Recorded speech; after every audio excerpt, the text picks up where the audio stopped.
Hey, what's up? This is Ricardo at Parts People, and in this video, we'll outline the steps for completing a part replacement on your Dell PC.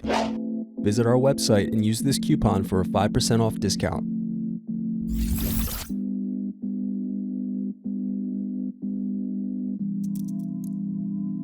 First, remove screws from bottom base and underneath the badge door.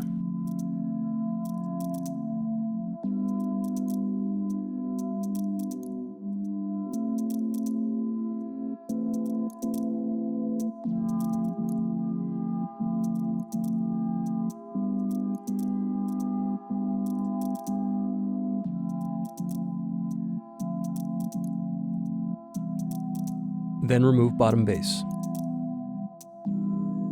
Unplug battery cable. Then unscrew and remove battery.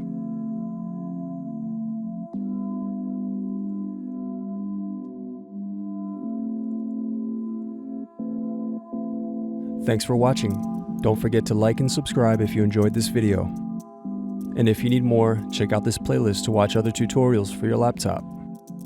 You can also click here to find parts for your laptop at partspeople.com.